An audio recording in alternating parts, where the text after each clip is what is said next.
Fellas, I have an important one for you today. I've spoke about it before, but we need to shed some more light on this one. Transmission temp. You're going down the road and you're climbing, your trans temp is climbing. What's acceptable and how far should you push it? I guess I'll get into details on that. What can you do about it? And then as far as you're climbing, you're doing a slow hill climb, and you absolutely need to finish that hill climb. Typically it's very slow speed and your tranny temp's just climbing.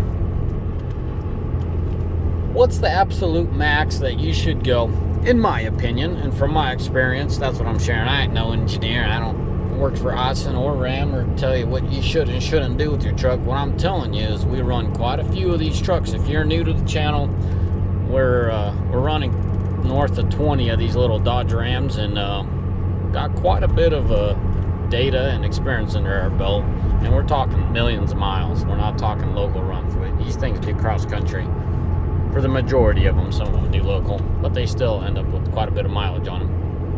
For my longtime viewers, I am fortunate here. Let me show you. I am fortunate today to drive my 2014 Limited with 471,000 miles. Nothing high end, it's not high mileage. When I have 2017s with north of 500,000. So 14 with 471 isn't that much, but for an average Joe, it's quite a bit of miles. I'm excited, man. It feels good to be back in my personal rig that I got me a newer rig so I could test stuff on and pass this one on down to drivers. I'm a little bit of quite a bit selective who gets to drive this out of the drivers. But as you can tell, she's still in good shape. I can't really show around too much in the cab because I need to stay focused here. But back to the point of this video. Trans temp. You see that right, 186 degrees. That is absolutely way too much. I'll give you a little bit of background story why I'm driving this truck and why I'm still driving this truck. So I will make a separate video about this, but my mega cab's at the dealership getting a new axle. I'll just leave it at that. For my regular viewers, they're like, okay, where's your mega cab? That's where it's at. I'll make a story for it. I'll explain that story and talk about it in another video. Meanwhile, I had to drive a truck today. Whew. And I had my coffee and it still hasn't kicked in, I guess. Sorry about that, yawn. So there's a few trucks on the lot I needed to do, just a local run. I'm right outside of Spokane, and this truck was there. Well, I'm not going to skip that opportunity. I'm going to drive my truck 75 and enjoy it. Well, it so happens I got down the road and my tranny temp just kept climbing and climbing. That's actually pretty low. It tended to kind of stick around at 195. Now, I will mention why I'm still driving this truck. Once I noticed the temps are climbing, they got 190, 195. I pulled over, pulled a dipstick. The trans fluid was not burnt. Does it smell burnt? It is pretty hot, according to the temp. And, when you pull a dipstick, and you can kind of tell when it's, let's say, $140, $150 versus 180 to 200. Like that, it burns you. That fluid burns it to the touch. Anyways, so what I suspect was true. A driver of mine, I don't blame him because he's not mechanically inclined. He just hit the skinny pedal and just drove. What I suspected was true because I called and confirmed with him. He overheated his tranny, and the way he did it, he was doing out in the rural area. He was making a delivery to a construction site, and he just put that skinny pedal down. I know as gearheads it kind of rubs us the wrong way, but the dude that didn't know any better, he just wanted to get the job done, so we'll just dismiss it as that. He said it was screaming at him and it was telling him tranny high. He's like, what was I supposed to do? I need to deliver? Man, I'm going to sit you down and explain to you what you need to do, or at least watch this video. I'll send him this video and be like, hey, that video has some good information, because later on I'll talk about what you can do and should do. So he just kept pushing the truck. He said he idled it 20 minutes. It came down to 188 and he shut it down. Guys, normal operating temp should be somewhere in the mid of 160s. That's perfectly fine. You're on the interstate and your temp's climbing 170, 175, 180. That's That's the caution zone. Anything up to 185, from 180 to 185, it's red territory, hot territory for me. After 185, you need to pull over. In my opinion, my honest opinion, that's what I would do. Now, when you're going on the interstate, you got airflow. You got that going for you. So, on the interstate, doing anything over 45 miles an hour at those kind of speeds, if your tranny is building heat, either it's shifting back and forth between gears or your radiators are plugged. Okay? Put in tow haul mode, and even sometimes in tow haul mode, it'll jump between the gears. Dude, downshift a gear. You have a little gear selector thing here. It's not just to put it from park, reverse, neutral, or drive. You downshift a couple gears. Cancel out 6th and 5th and 4th, whatever the case may be. Maintain that speed that you want. Also consider the speeds that you're traveling on. If you're going 175, 180 in town, very slow traffic, what are you gonna do? You don't have the airflow. Now in traffic, if you see 180, 185, I'm a little bit more lenient to that because that's just how it is. On a really hot day and a heavy load, you just don't have the airflow, and it happens sometimes. Buck 90, I'm starting to cringe. The absolute max that I would allow a transmission to go to is 199. Let's just say 200. 200 is the absolute max I would go if I'm climbing a back hill and I absolutely need to go, or I need to yank someone out of a steep embankment, or whatever the case may be. For a short time, if you absolutely have to push your truck, 200 is my number. Anything north of 200, guys, we're in trouble. You can argue till your face is blue. That's just my opinion. And we have a matter on hand. What I suspect is a thermostat got screwed up in this whole ordeal with this particular truck. Why it's hanging out at buck 86, buck 90. So when I pulled a dipstick, I said it wasn't burnt. I didn't see any metallic. The oil was clean, very clean, and didn't smell anything abnormal. So that leaves me to conclude the tranny isn't burning itself down. And that computer's pretty sensitive about that. It'll throw you in limp mode pretty quick, throw a check engine light, incorrect ratio. So it kind of confirms what I think is going on. I haven't replaced the part and confirmed for a fact, but my speculation is confirmed. Let's put it that way. And the fact of the matter is, I'll probably keep you all updated once the thermostat gets replaced. It's not a thermostat. Well, it is a thermostat. It's a bypass valve. It sits right there on the side of the transmission. I'm headed back to the shop. I'll have my guys swap it out, and they will swap the filter and the tranny fluid just to get it out of my way. But the highest my guy claims he saw is 217 degrees. So on that matter, what can you do? What should you do? What should you absolutely do, guys? Park your truck. You're going 10 miles an hour, like my guy was going 10 miles an hour, some back dirt road, right? You don't have the airflow. Reduce your ratios. Throw this thing in neutral, put it in four-wheel drive low, and go. Just drive your 10 miles an hour. You got so much leverage. You're not burning up your tranny. In 4 low, your tranny is just fine. You could do your 10 miles an hour. Be careful, if you're yanking someone out in low 4, those gears are brutal. I have a feeling they'll rip the motor mounts on the engine, and the tranny will walk off on you. There's some gnarly gearing there. But be careful in 4 low, be sensitive, do your 10 miles an hour. I could put money on it. If my guy would have pulled over and put it in 4 low and just cruised up that hill, I bet you money ain't nothing close to 200, maybe 175, maybe. So, I'll go back and kind of reiterate. Man, I can't even say that word right. So if you're on the interstate and you're climbing temperature, either you need to lock that tranny in because it's jumping between gears, or your radiators are plugged. If you're building heat and cooling off, building that extreme heat, so something's going on with the tranny. If it so happens to hold the temperature like my truck's doing right now, 186 is not normal. Yes, I'm towing an empty gooseneck, but that is not normal temp. Look what I'm doing, I'm locked into 4th gear for the most part. It's not burning the tranny, it's just staying locked, right? Tow haul mode. So I'm maintaining a specific temperature. That tells me my tranny is just fine.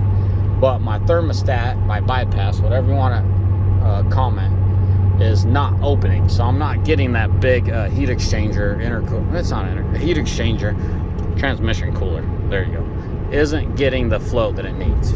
That is my confirmed speculation, but it's not a fact because the part hasn't been replaced and we haven't been able to confirm that with the part being replaced. So that's that. And I've said, you're climbing low speeds, heavy. I mean, my guy was towing 17,000 between the trailer and the truck, or excuse me, between the trailer and the load behind him. 17,000 pounds is quite a bit for these little pickup trucks. I mean, they're stout, but you're putting that tranny through a lot. So throw it in neutral, put your 4-wheel drive on, you know, idle your way up the hill. Your tranny's gonna be just fine. So 200's the absolute cutoff.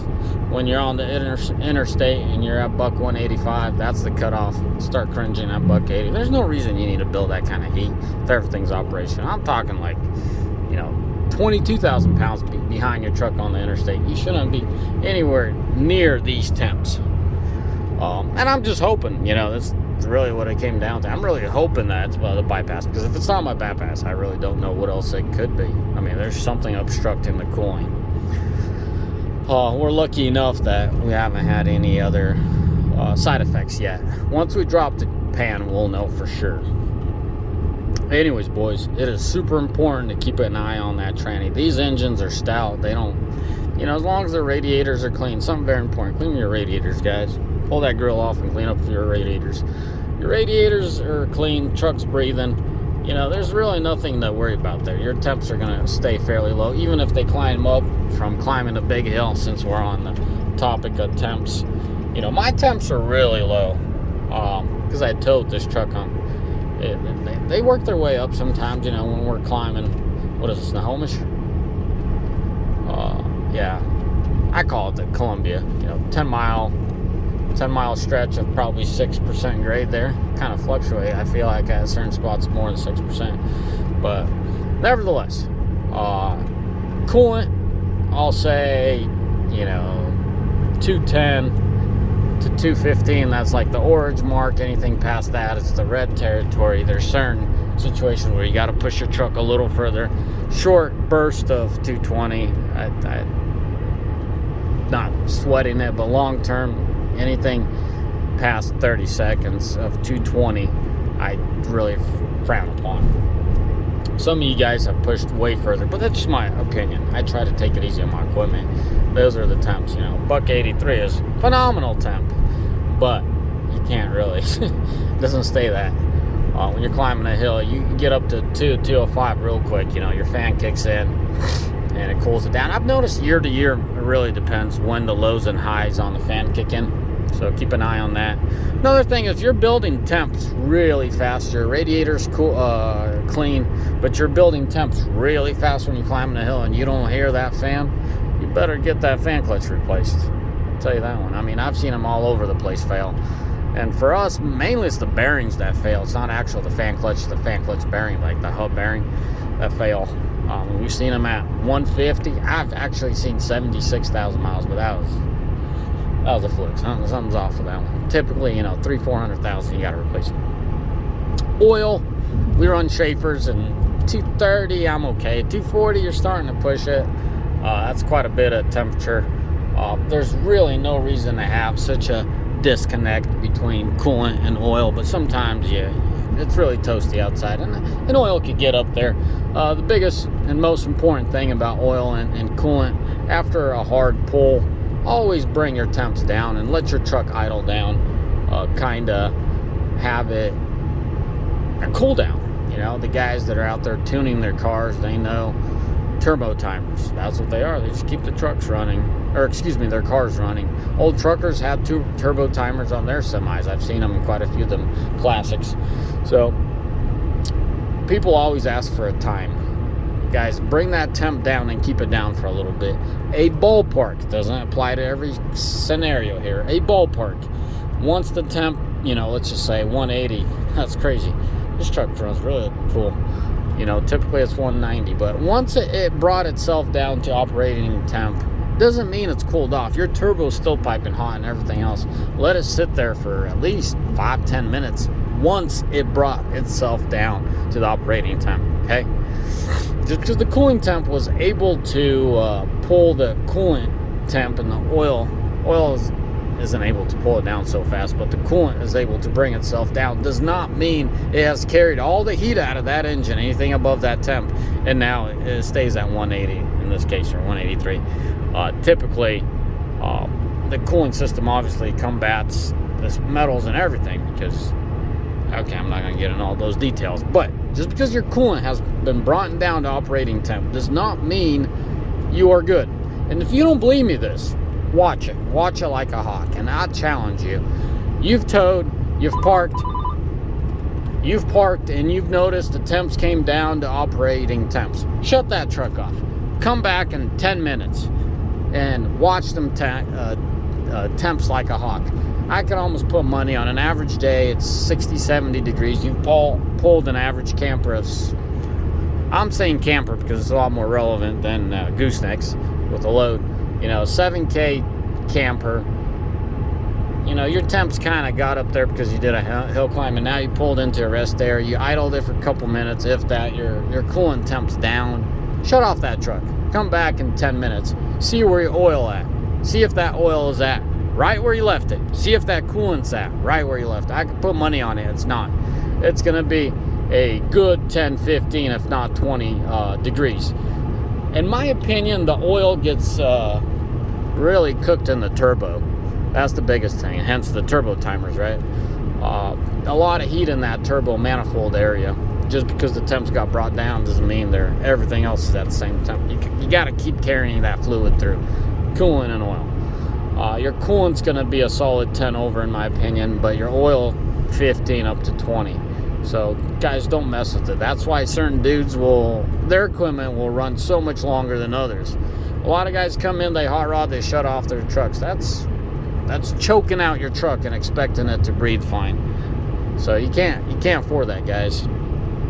As I said, 5-10 minutes after, if you've hauled, and I mean hauled a load, you've brought those temps out, you got that engine working hard, and you've parked that truck with the trailer, and now the temps have come down, give it at least another 5-10 minutes just sitting there and keeping that temp so you could have a peace of mind. If you got time, run it, let it run for 10-15 minutes. A little side note, guys, you think I got time to sit there and wait every time? No. I'll do my thing. If I'm not going to be back, and if I'm not going to be around the truck or be back by the truck in 10-15 minutes, as long as the temps are brought down, follow along here, as long as the temps are brought down. So let's say I just climbed a hill, I've seen 200, now they're in this case scenario 183. I will shut the truck off. As soon as I step out the truck, I will remote start it. That is your timer. I think Ram does 10 or 15 minutes on their remote starts. I know I've brought the temp down, I've jumped out of the truck, I've shut down the truck down for 20-30 seconds, and I've remote started it. That is what I do. It's a little my own way of doing a turbo timer. Can't stress this enough. After the temps were brought down, I exit the truck and remote start it. Does that make sense? Hopefully it does. Alrighty, boys. As always, may the Lord bless you. May you almighty fine day. And please, in the comment section, let me know. Because when I started this video, it was going to be very basic. And I was going to ask you guys if you wanted to know the details. But I've told you the details as far as what you need to do to keep them temps down. Alright? God bless y'all. Bye.